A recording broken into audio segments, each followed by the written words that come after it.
Eso que te decía, no corras riesgos.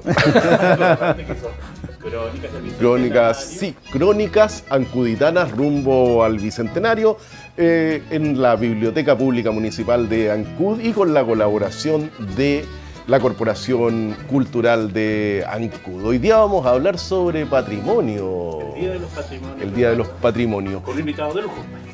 Don Alejandro. Lavandé. Qué gusto de que Igualmente. compartas con nosotros este espacio, que es mi espacio que ya nos encanta. Estamos reactivando, reavivando e invitando a todo el mundo que venga a la biblioteca a no solamente a leer, que es obvio, pero también a conversar, a compartir como lo vamos a hacer en el Día del Patrimonio. ¿Y qué es exactamente patrimonio, Pepe? Tenemos que hacer una cápsula didáctica, porque ¿Ya? en los últimos años, ustedes lo saben muy bien, pero es bueno recordarle a nuestros televidentes que el patrimonio ha cobrado fuerza en la defensa porque ya en los últimos 20, 30 años se está entendiendo de que todas las formas culturales de creación en el país y en el mundo tienen que defenderse, porque es patrimonio humano, ¿no?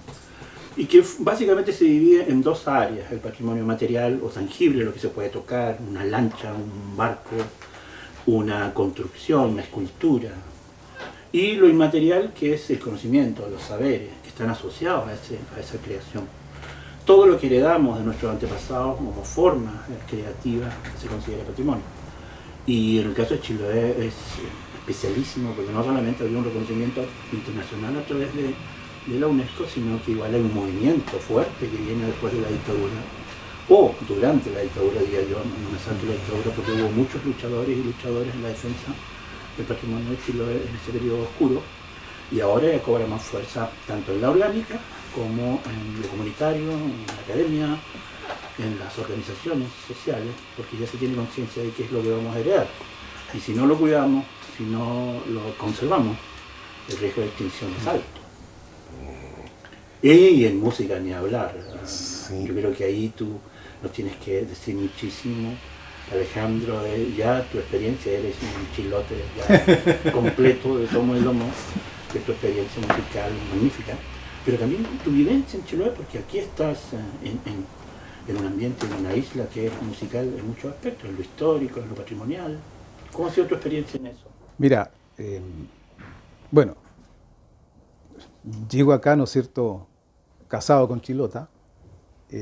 Había venido, fíjate, antes, mucho antes, cuando vine con mi madre por primera vez. Yo tendría, creo que, no sé, 9 años, 10 años, a este Ancud y Castro, y no lo reconocía. Tenía memoria, ¿no es cierto?, eso, pero claro, después me di cuenta que aquí todo se quema una manzana completa, entonces desaparece todo. Y luego vine, fíjate, curiosamente, cuando existía este teatro que estaba, creo que aquí donde está Cruz del Sur, ¿no? Sí, el Teatro Municipal. Claro. El edificio municipal. El edificio municipal. Y efectivamente vinimos a hacer un primer concierto. Yo era estudiante todavía de música en Santiago. Y ese fue el último recuerdo que traje, ¿no? Cuando todavía paseaba por el muelle, ¿no? Que no existía en esa época. Y veía pasar en la noche los jureles. Yo estaba sorprendido. Con las luces de... No, con la luna. Claro. Entonces la gente se paseaba, algunos, ¿no es cierto? Y uno sentía los ruidos que pasaban, era sorprendente. Bueno, fue mi última experiencia con Chiloé, y luego de ahí siempre como que quedó en una suerte, si quieres tú, como de imaginario de leyenda, de tantas cosas que se decían. Bueno, y una vez ya acá ya me puse, y también yo diría por responsabilidad tuya, ¿no? Indirecta, de conocer, ¿no es cierto?, mucha literatura relacionada con, yo diría, con la cultura de Chiloé, y curiosamente, en lo escrito, lo musical es poco. Es bien curioso, y yo creo que en parte puede ser porque lo que puede haber existido acá puede haber terminado en otras bibliotecas, en otros reservorios, ¿no es cierto? Sí, estudios de posgrado. Claro, ¿no? Y sobre todo las cosas de la época. Por ejemplo, uno que echa de menos acá, cuando tanto se habla, ¿no es cierto?, de la importancia de las, yo diría, órdenes jesuitas, ¿no es cierto?, en la formación, aunque primero fueron los franciscanos, ¿no es cierto?, luego los jesuitas, luego los franciscanos nuevamente, es que no hay, fíjate, por ejemplo, material escrito de partitura, ¿no es cierto?, que se hayan usado acá. Es bien sorprendente esto. Claro, están los libros, pues se podría decir, ¿no es cierto?, los ofertorios de misa, ¿no es cierto?, y canto gregoriano, que eran común para toda la cristiandad de la época, ¿no? Y claro, se dice de que mucha de esa música puede haber pasado luego, ¿no es cierto?, a los festejos populares que se disfrazaron por decirlo así, de de lo que vendría siendo, ¿no es cierto?, lo ritual del canto gregoriano, pasaron, ¿no es cierto?, a las fiestas tradicionales, ¿no es cierto?, y se fueron transformando esas músicas hasta que fueron parte incluso hasta de los pasacalles, ¿no? Pero todo, fíjate, es como si uno hablara de mitos y leyendas. ¿No? Como esa aura. Claro, como que no queda nada concreto. Entonces, lo que a mí me sorprendió, fíjate, fue un libro, que si no me equivoco se lo pasaste tú a Paola, que se llama La música tradicional festiva de Chiloé, de Carlos Gómez Vera, que falleció muy joven. Muy ¿no? joven. Muy joven. Profesor de lenguaje. Claro, y para mi formación, ¿no? Ahora voy a hablar de la parte escrita, por decirlo así, ¿no? Este libro me sorprendió puesto que estaba muy bien estructurado, presentaba aquello que otros no presentaban, como estábamos conversando antes, ¿no? Que son las fuentes, ¿no? Que es muy importante, ¿no? A donde se remitían y donde uno puede encontrar y seguir la pista de esto. Y da yo diría, una primera relación sobre la historia de la música de Chiloé, bien sorprendente, y que uno puede contrastarlo, puede a lo mejor acompañarlo con otros libros, ¿no es cierto? Por ejemplo, Cavada, ¿no? que tiene partes importantísimas, ¿no es cierto?, de referencia, pero lamentablemente la gran mayoría, son muy escasos, la gran mayoría no hace relación a lo sonoro. O sea, no hay partituras que uno pueda seguir, ¿no es cierto? Como digo, salvo excepciones, ¿no? Y entonces es muy difícil seguir la pista de esto. Y lo otro que es sorprendente y es que la academia, fíjate que no se ha hecho cargo tampoco de los estudios musicológicos serios vinculados a los territorios no solamente de Chiloé, sino que de Chile en general. De manera que las fuentes, muy probable que haya que encontrarlas, ¿no es cierto?, contrastando con España, con otros países de América Latina, que tú encuentras, por ejemplo, el caso de la malagueña, ¿no? El texto de la malagueña te lo encuentras en canciones de la época en México, ¿no es cierto? Se van repitiendo patrones. Música afroperuana también. También, ¿no es cierto? Y claro, porque Chiloé, entre otras cosas, no había comunicación prácticamente por tierra. Todo era marítimo. Todo era marítimo, ¿no? Y además pertenecía al Virreinato del Perú. Por lo tanto, lo que hay que seguir la pista es lo que en esos barcos llegaban, ¿no es cierto? Las músicas que estos marinos o los que llegaban acá traían. Poca información respecto, por ejemplo, a los instrumentos que llegaron acá. Yo he seguido la pista que aquí hubo clavecines, hubo flautas traversas, hubo clarinetes, cosas que han ido como desapareciendo, y el piano tuvo una importancia muy grande en el siglo XIX, 1850 en adelante, Ancud, ¿te das cuenta? Y está nombrado por los visitantes de la época, marinos, ¿no es cierto?, sobre todo ingleses, que daban cuenta de estas tertulias de las mujeres, ¿no es cierto?, que tocaban o punteaban la guitarra, del uso de las arpas, principalmente la danza, ¿no? Y eso, claro, habla, ¿no es cierto?, de un patrimonio. Así es. ¿No? Que lamentablemente uno va viendo que tal vez se va reutilizando más hacia el ámbito comercial, ¿no es cierto?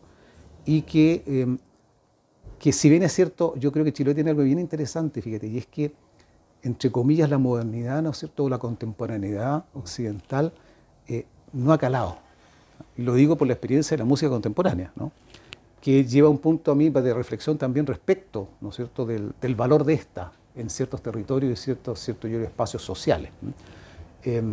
Pero evidentemente en el caso mío y la relación con los estudios de las universidades católicas principalmente y con el proyecto Antara, es que aquí para la creación contemporánea uno encuentra, ¿no es cierto?, como en muchas partes del mundo, evidentemente, pero aquí especialmente, yo diría, buen material que puede proyectarse, ¿no? Es lo que hoy día se llama, si quieres tú, la creación situada, ¿no?, o la creación musical situada aquí, en este espacio. Algunos hablan de la pertinencia territorial. El concepto hay que tener mucha claridad con eso, porque la pertinencia territorial puede ser usada, ¿no es cierto?, mal entendida, ¿no?, cuando la burocracia la toma. Es decir, si no se viste de chilote, entonces no es pertinente. Quiero decirte que es una imagen folclorizada, ¿no? ¿Cómo crees tú, Alejandro, que se puede estimular a músicos que radiquen temporal, ojalá más tiempo en Chiloé, o estimular aquello? Porque también hay un proceso formativo muy importante que no existe en Chiloé como tal, sino es cosa de pensar dónde están las academias de música más cercanas, siempre todas fuera de la isla, y los esfuerzos son muy pequeños, talleres de acordeón, pequeños talleres para incentivar a los chicos a otro tipo de instrumentos con pertinencia. Pero tú bien lo dijiste, y esa es una realidad histórica, que no hay escuelas de música que estén en un proceso formativo permanente en Chiloé y que tomen todos estos elementos culturales, tanto históricos como contemporáneos, para darle un aire y una continuidad a lo que vamos a tratar de defender siempre, que es el patrimonio musical histórico, como lo que se nos viene, ¿no? No hay escuela, ¿y por qué? ¿O hay? Esa, fíjate, pregunta y reflexión tuya es tremenda porque uno se la plantea desde que llegué acá. ¿Qué pasa? Y leyendo los libros, ¿no? Es bien curioso de que no hay escuelas de música en la historia escrita de Chiloé. No hay. ¿Dónde estaba la formación antes? La formación estaba a través, evidentemente, en el periodo de la conquista de la Iglesia Católica, ¿no? ¿Y cómo lo hacía la Iglesia Católica? No sé, armaba coros, ¿no es cierto?, o grupos instrumentales pequeños, y ahí se transmitía, ¿no es cierto?, un patrimonio. Pero todo estrictamente religioso. Claro, lógicamente, ¿no? Estaba normado, por decirlo así, pero era la forma en que se transmitía el conocimiento musical para y en función de la ritualidad, ¿no es cierto?, católica. Bueno, si uno le sigue la pista, es bien curioso ese de que llega a la República, ¿no es cierto?, y piensa tú que el Conservatorio Nacional de Música de Chile, en Santiago, se funda en 1851, que es uno de los conservatorios tempranos de América, entre otras cosas. Antes existían las escuelas formativas, ¿no es cierto?, ligadas principalmente a la aristocracia, ¿no? Que en otros países se conoció como las escuelas reales de música, ¿no es cierto? Pero la música, digamos, por decirlo así, el modelo ciudadano es tomado del Conservatorio de París, luego la Revolución Francesa, que termina con las academias reales de música, ¿no es cierto?, e instala esta suerte como el Conservatorio para el Ciudadano, ¿no? Un nuevo concepto, altamente especializado por lo demás. Pero en el caso de acá, fíjate, uno ve como que va llegando tardíamente esta idea de la formación para el ciudadano, pero eso no quiere decir que no haya otras formas de transmitir, ¿no es cierto?, ese patrimonio, ese conocimiento, que es, por ejemplo, el ámbito popular. Sí. Campesino. Me junto en la casa de alguien, tocamos guitarra, se transmite la manera de hacer, ¿no es cierto? No estamos hablando de si es bueno o malo, ¿ah? No, si está bien o está mal, cómo se toca, no. Es la manera como se transmite, ¿me entiendes? Entonces, música libre. Claro, no se puede decir que no haya una manera, ¿no? Pero, claro, no es la que la academia dice, que es otra cosa, ¿no? Principalmente porque también la academia recurre a la escritura. La partitura, ¿no es cierto? Cómo fijar los sonidos, ¿no es cierto? Para la matemática de la música. Claro, porque además hay una cadena ahí entre, por ejemplo, compositores e intérpretes, ¿no es cierto?, en la cual el intérprete requiere la partitura para hacerla sonar, aunque después se la aprenda de memoria, es otra historia, ¿no? Pero acá no, aquí se transmiten, yo diría, formas musicales, entre comillas, simples. Cuando digo simples, es que yo puedo retener, ¿no es cierto?, 5 minutos de música, 10 minutos de música. Me resulta difícil retener media hora de música. Sí, pues. Claro. ¿Entiendo, no? Entonces, claro, son formas distintas. Un concierto, por ejemplo, una forma sinfonía, sonata, a veces duraba media hora, ¿no? Entonces, retenerla era difícil. Claro, los músicos con entrenamiento de la época, estamos hablando de 1700, sí lo podían hacer. Es más, se copiaban, se robaban ideas, ¿no? Y se editaban, ¿eh? Cuidado, se editaban cosas, porque el tipo iba al concierto, escuchaba lo que tocaba Ricardo, partía y lo entregaba a la editora. Hay ejemplos notables que yo creo que todos lo hemos vivido en el campo, sobre todo, y entre comillas en las fiestas costumbristas, que es la influencia del acordeón. Sabemos que el acordeón llegó por dos vías, una la patagónica, que fue la más fuerte, y la otra que es la germánica, que fue un poquito menor. Pero rápidamente, vamos a usar una palabra, falta de otra, se culturizó y en los campos aún está muy vigente. ¿A dónde voy? ¿Por qué ese instrumento generó tanta gracia, se allegó, se apropió de los músicos campesinos? Solamente porque animaban la fiesta, tenían un componente festivo que otros, por ejemplo, la música que habría venido de influencia católica no la tenía, y esto avivó la cueca literalmente para que permaneciera en el tiempo, y ahora es fundamental para las festividades religiosas como los pasacalles, una guitarra y un acordeón y animan cualquier fiesta en el campo. ¿Será por eso, porque se fue a lo festivo ese proceso? O sea, a mí no me ligado cabe, al acordeón. sí, no me cabe la menor duda, porque el acordeón, tengo entendido yo, nace como un instrumento, ¿no es cierto?, para el rito, ¿no es cierto? Y después se va a y después, claro, y además tú llevabas, como quien diría, era portátil, ¿no es cierto? Claro, Podías sí. llevarlo a un lugar, iglesia, que no tenía, ¿no es cierto? Y se lo trajeron los viajeros en la maleta. Claro, pero eso ha ocurrido siempre en la historia, fíjate, por lo menos occidental, ¿eh? Instrumentos que nacen, ¿no es cierto?, con un objetivo y después se cambian por otro, porque el ser humano en ese sentido es mucho más creativo, ¿no? Pero también porque el acordeón permitía hacer la parte armónica, ¿no? Que dicho sea de paso, y esto es una crítica, una crítica positiva, creo yo. El acordeón acá en Chile, desde el punto de vista técnico, ¿no es cierto?, no tiene un gran desarrollo. No, lo toquen, ¿no? ¿Por qué lo digo? las músicas son, yo diría, son apropiadas y coherentes para lo que se necesita, ¿no es cierto? No se requiere más. Pero si uno le lleva a otro plano, ¿no? Por ejemplo, los acordeonistas de los países del este, el nivel de acordeón de allá, popular y académico, es de tal nivel que uno se queda sorprendido, piensa como que no tuviesen. Y al punto tal, fíjate, de que el Conservatorio de París, por ejemplo, un instrumento de enseñanza allá es el acordeón. Sí. Y el nivel francés, popular y clásico de acordeón, en el rock, entonces, es superlativo, tremendo, ¿no? Entonces, ahí volvemos un poco a la pregunta que tú me hacías. ¿Qué pasa acá en Chiloé en general, ¿no es cierto? Castro es el único lugar que tiene, entre comillas, quiero decirlo así, ¿no es cierto?, una academia que se llama Islas al Sur, ¿no es cierto? Sí. Una suerte de estructura de enseñanza. Pero en un momento determinado de nuestra historia, con Fernando Rosas, en Santiago, se arma esta idea de las orquestas juveniles. Que yo le hice la entrevista a Fernando cuando era profesor de la Católica. Lamentablemente no tenía grabadora en esa época. Entonces quedó solamente en la memoria oral, ¿no? Claro. Y Fernando me dijo una cosa que me sorprendió, porque esto era antes que partiera. Pues. Me dijo, mira, tengo la idea de hacer este proyecto de orquestas juveniles como partieron en La Serena, ¿no es cierto?, con Jorge Peña Gen, y luego se fueron a Venezuela. No partieron en Venezuela, partieron en Chile. Bueno, pero los discípulos se fueron para allá, y el objetivo mío es crear un espacio en el cual vamos a disputar el terreno a la universidad. ¿Por qué razón? Porque a él lo echaron en la época de la dictadura de la Universidad Católica y nunca más lo llamaron. Entonces, él estaba muy dolido también con eso, y ese proyecto prendió, ¿te das cuenta? Y en un momento determinado llegó a tener, yo creo que hoy día capaz que tenga más, 35.000 niños, estoy hablando hace 10 años, 15 años atrás. Y efectivamente, todos esos alumnos no iban a los conservatorios, y aquí yo creo que hay un problema, y es que cuando uno entiende hoy la enseñanza de la música, ¿no es cierto?, la entiende como un corpus de asignaturas que acompañan, por ejemplo, a una disciplina principal.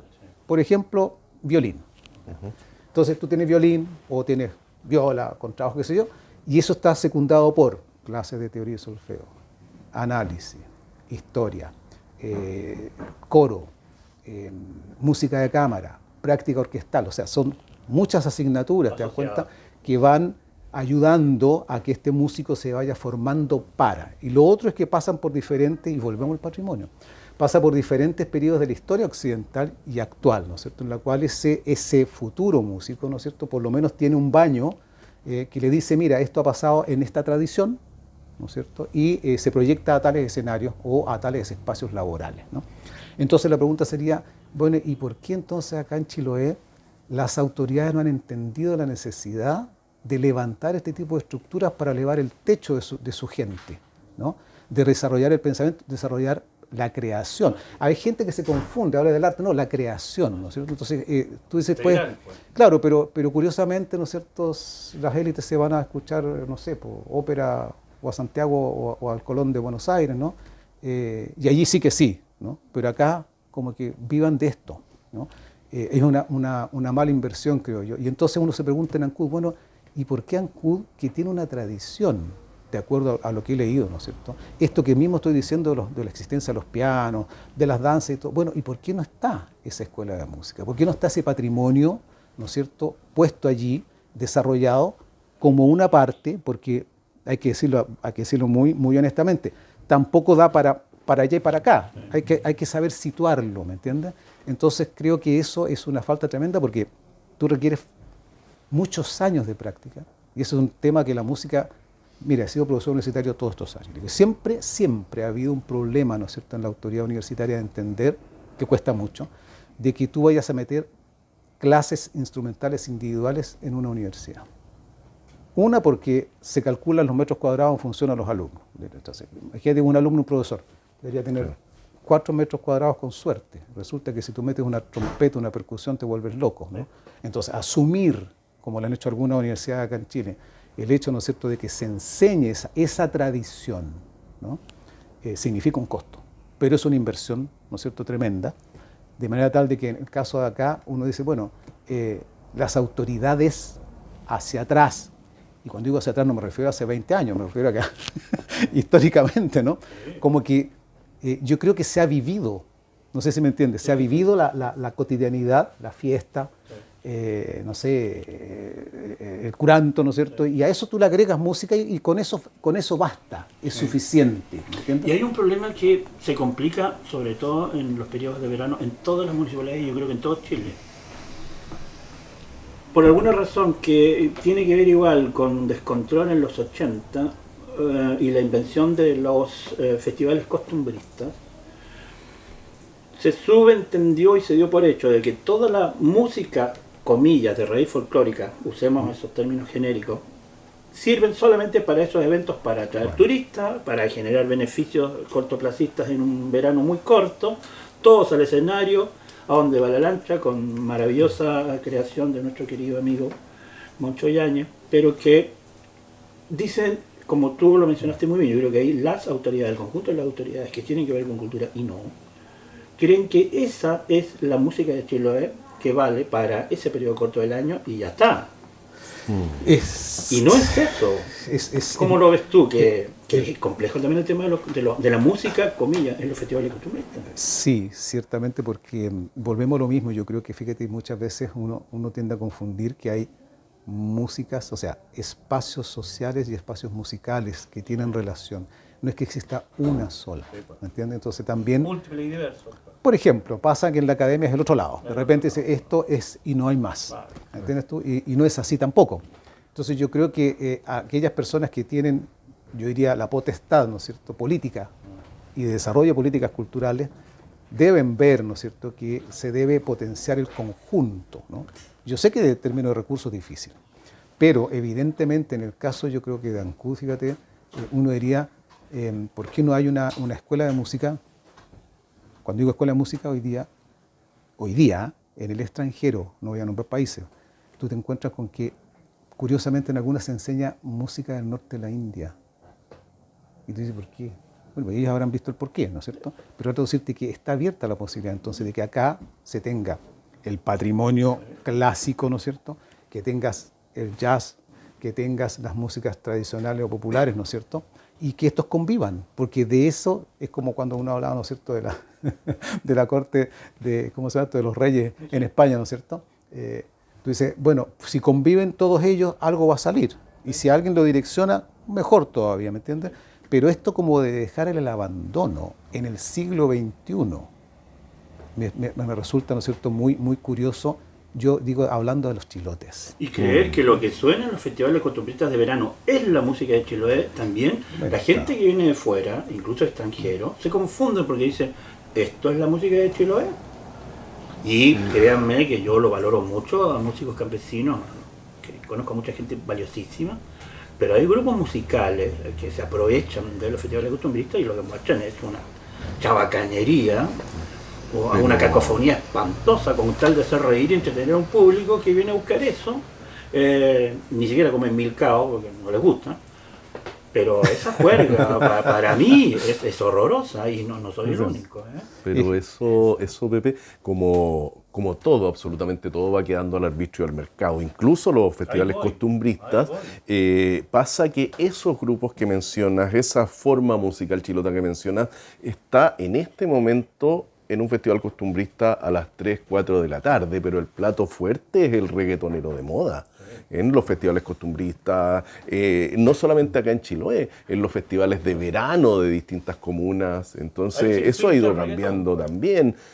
Ahora yo no sé, Alejandro, cuando tú mencionas el patrimonio musical, ese patrimonio musical solamente tiene que ver con la tradición. ¿Qué pasa con las formas musicales contemporáneas de la música popular, de la música llamada docta? Pero ¿qué pasa con las formas un poco más contemporáneas? A ver, lo que pasa es que uno no puede, fíjate, no puede pensar de que estás aislado en Chiloé. Es decir, y la geográfica, ¿no? Claro, y no. O sea, la relación hoy día, ¿no es cierto?, de las tecnologías te ponen en constante, ¿no es cierto?, yo diría, vinculación internacional instantánea, ¿no? Por lo tanto, pensar en una suerte de pasado, ¿no es cierto?, glorioso, ¿no?, y cerrado, no tiene ningún sentido. Ningún sentido. Y entre otras cosas porque el ser humano también tiene intereses, ¿no es cierto?, que pueden ser muy distintos. O sea, yo podría decirle a Pepe, yo estoy de acuerdo con lo que tú dices, pero yo reniego a este patrimonio. O sea, estoy en el derecho de decir reniego el patrimonio. Por ejemplo, sí, niego esa herencia. Es demás, puedo decir que no acepto la herencia de mi padre, la rechazo.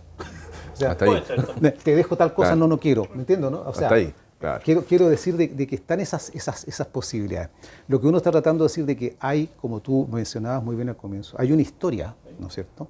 Hay ese patrimonio, que es parte de lo que ha hecho el ser humano acá en estas tierras, que es valioso, que sirve para las generaciones que vienen, que ofrece reflexiones respecto a lo que ese ser humano hizo, ¿no es cierto? Y eso es lo que uno va guardando. Y eso también a veces sirve para decir, mira, esto no se debió haber hecho, ¿no es cierto? O, ¿sabes qué? Nos equivocamos y esto lo suprimimos cuando tendríamos que haberlo continuado.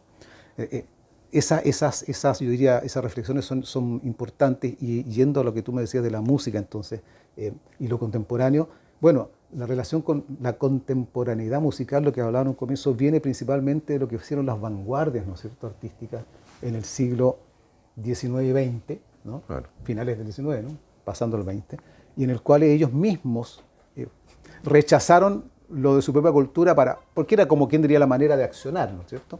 Entonces esta generación rechazaba lo anterior y la que venía retomaba de antes y rechazaba la otra, ¿no? Y así se iba haciendo sucesivamente. esa dialéctica, ¿no es cierto? Claro.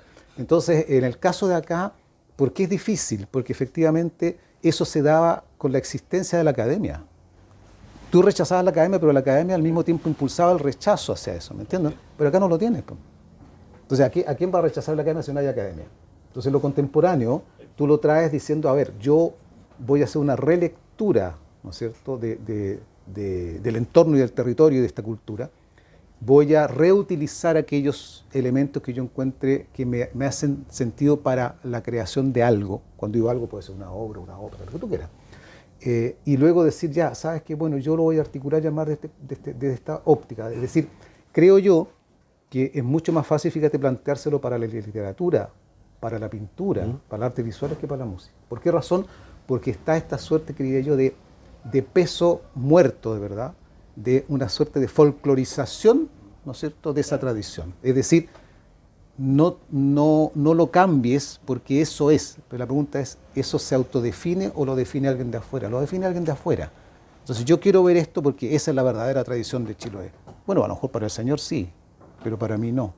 Entonces estamos en un tema de que, bueno, lo discutimos, no lo discutimos, eso sería para las políticas públicas, ¿no? Pero entre los artistas, la gente que crea, eso cobra el sentido de decir, ¿sabes qué? No es mi interés, puede ser otra cosa, ¿no? Y eso va a quedar. para todo, pues.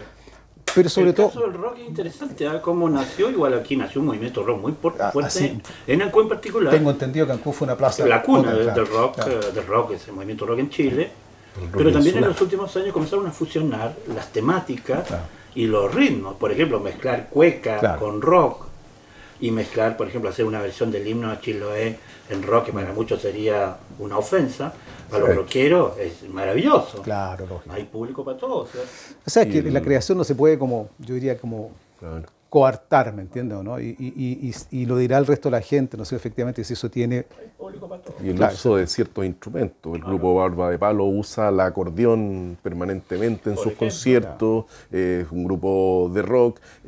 Desde los años 50 en adelante hubo mucha influencia de la música mexicana acá en Chiloé y hubo un sincretismo ahí donde se unió la forma tradicional de la música chilota con lo que venía de México, que la gente escuchaba en las radios, ni siquiera era porque vinieran grupos mexicanos hacia acá. Y ahora actualmente hay cultores de música popular que están hablando del regional chilote, homologándolo un poco con el regional mexicano, ¿ya? Que es la música como del norte de México. Entonces también se van dando ciertas situaciones ahí que el futuro dirá si quedan dentro de la historia de la música popular chilota o no. O sea, todavía no lo sabemos, pero es absolutamente contemporáneo. Fíjate, yo creo que debería existir, ¿no es cierto?, una escuela de música en Ancud potente. ¿Hoy día se puede hacer? Sí. Recurso humano ahí.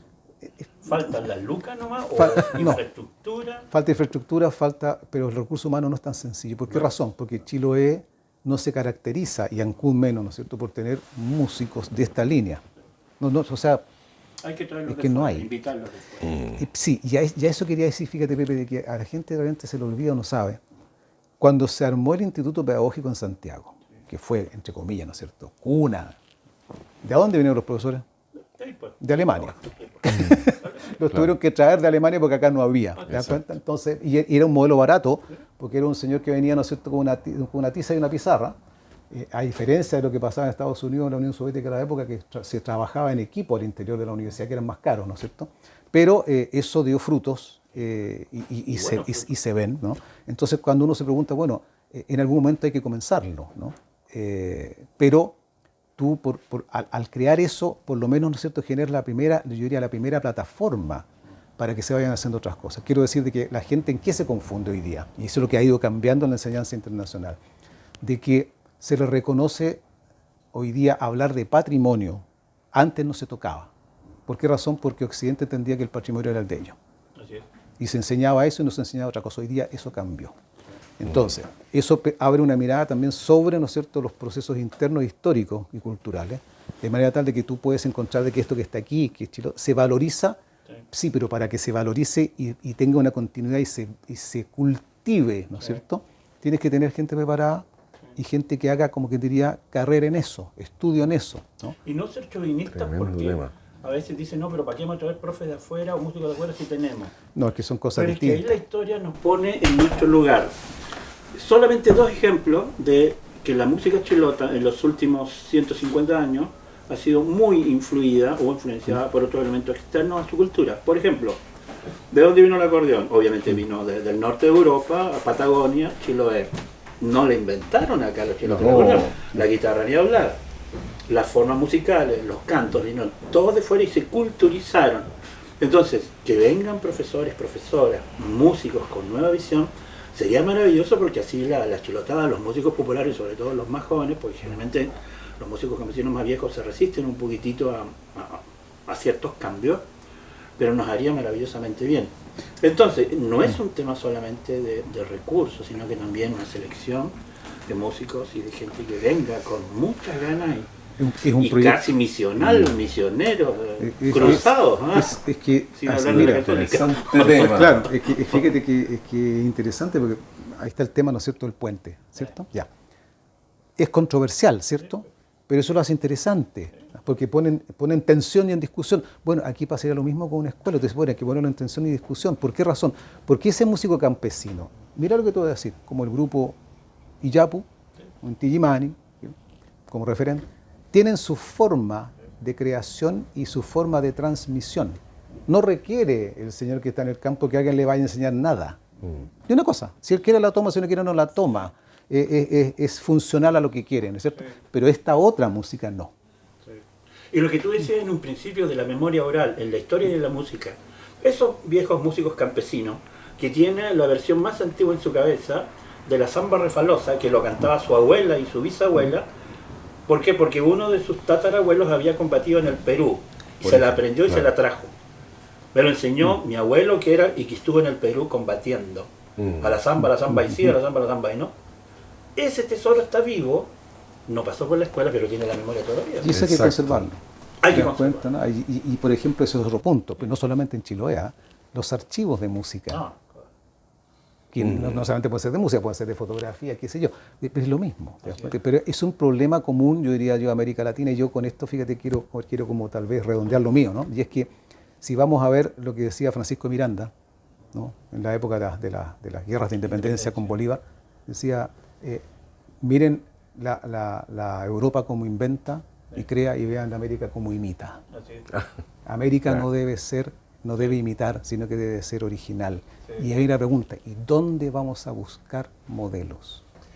Y qué lindo lo que dijiste, antes que nos pille. Interesante, ¿no? Si ya nos pilló hace rato. Yo quería dar un ejemplo de lo que tú decías, de que como Europa crea y nosotros le copiamos. Pero hay un ejemplo que en Chiloé puede ocurrir y que creo que puede ocurrir pronto, y pasó con el caso de Paco de Lucía, cuando conoció el cajón peruano, que era un cajón de frutas en el Perú, y que estaba tocando un africano que es Caicho Soto, que es un maravilloso cultor, un cajón de fruta. Y Paco de Lucía lo ve, lo escucha y se lo lleva a España, un cajón de fruta, pero que era el complemento maravilloso para el flamenco. Y claro. Para el flamenco. Y ahí es patrimonio del flamenco, pero vino de la raíz africana. Entonces hay una vuelta de mano que creo que Chiloé igual la puede hacer. Mira, eso ya Exactamente. está activo en muchas partes. Interesante No, y lo más tema, importante que tenemos a interesantes Alejandro, que temas. Yo creo es que el lo vamos a capitán- tener es el que capitán volver a Juan invitar Guillermo de la música ¿no? cubitana. Capitán. Hay que nacionalizarlo con una Creo cláusula que- que no tiene salida. No Yo puede creo que pasar vamos a del tener que canal de hacer un Chacao. segundo programa porque quedan muchos Nos quedamos temas. con ¿ah? gusto a poco, Claro. señor director, tenemos que hacer una segunda pata. ¿ah? Bueno, Que nos ¿Aprobado? retrasemos. Aprobado, señor Aprobado. director. Dice que vamos a tener un segundo programa con Eh, Alejandro. Y a propósito del patrimonio, ¿Qué tiene ahí? Muestra yo esa maravilla, por les favor. traigo esto de regalo Qué Ay, maravilla. qué lindo. para que quede acá en la biblioteca. Gastón Sublet. Aquí es. Qué maravilla. Chile en cuatro vientos, que originalmente era Chile en cuatro cuerdas. Sí, y están las partituras completas, ¿no es Ah, cierto? qué qué lindo. El CD Tesoro de la CD. biblioteca. de la grabación. Vamos a tener este tesoro acá en la biblioteca a disposición de todos nuestros amigos y amigas de amantes la de la biblioteca, amantes de la Sí. música. ¿Y por qué razón? Porque yo te diría que el 70% de este disco, ¿no? No del original de cuerdas, ¿no? Pertenece al cancionero chilote. Maravilloso. ¿Cierto? Más aún. Sí, maravilloso. toda la razón. Tesoro para la biblioteca. Muchas gracias. Nos vamos Gracias, despidiendo, Ricardo, con Alejandro. una Nos segunda vamos pata, porque despidiendo. nos quedamos cortos con Alejandro. ¿no? Vamos a tener que hacer una segunda pata. Exactamente, nos vamos despidiendo acá en Memorias Ancuditanas rumbo al Bicentenario. Saludos a todos en este programa que hacemos con la Corporación Cultural de Ancud y la Biblioteca Pública Municipal de Ancud. Don Alejandro, su despedida. Bueno, lo primero, Alejandro no se va, como dicen los futboleros. muchas gracias por la invitación y yo creo que estas cápsulas, fíjate, son muy importantes porque justamente están ayudando, ¿no es cierto?, a reflexionar sobre la historia, sobre la realidad de ustedes, sobre el patrimonio, y ahora el nuestro. Yo vivo aquí ya hace ya varios años, ¿no es cierto?, y creo que es un aporte indiscutible, ¿no? Y sobre todo la manera en cómo se enfoca. Así es que ojalá sigan, ¿no es cierto?, con estos programas y que la biblioteca tenga un buen renacer, ¿no?, en esta gestión pública. Muchas gracias. Gracias. Gracias, Alejandro. Gracias, nos vemos. Gracias, Pepe.